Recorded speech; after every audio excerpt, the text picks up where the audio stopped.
Hi, welcome to this edition of Book Notes.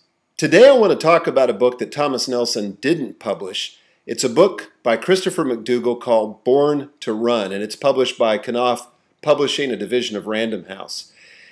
And this is an incredible book on running, and if you've been reading my blog for any amount of time, you know that I'm a runner. I didn't start till age 50, but I've been trying to make up for lost time, and since then I've run 3 half marathons and plan to run a 4th one this next spring. And I love running. I love how it makes me feel. I love the energy it gives me. I love the fact that I'm investing in my health for the future.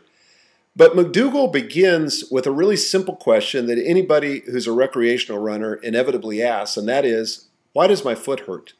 Well, he had that question, and I've certainly experienced it with plantar fasciitis and tendinitis and some other ailments. In fact, according to Christopher, 70% of all recreational runners will experience a running injury in any given year.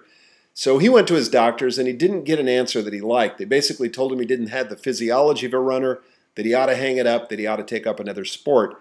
So he went on a quest.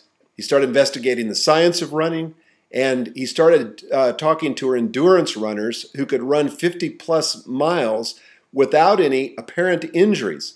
And that led him to the Tarahumara Indians of the Copper Canyons of Mexico.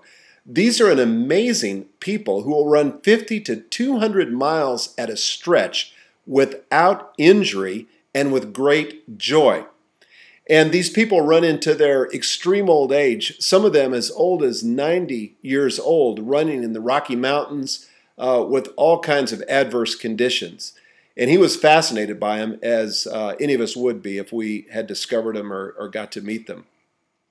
Well, he reveals a lot of things about running in the book, including the fact that modern running injuries didn't really begin till the invention of the running shoe in 1972.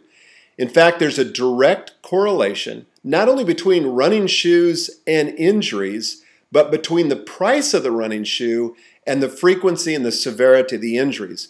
So in other words, the more expensive the shoes are, the more likely you're going to get hurt and the more severe the injury is going to be. And he backs all of this up with science from sports journals, from medical journals, and it's just an absolutely compelling read. Christopher's one heck of a writer, which is why I like this book as well. It read like a novel and it pulled me through it. It was another book that when I was finished, I was sorry it was over.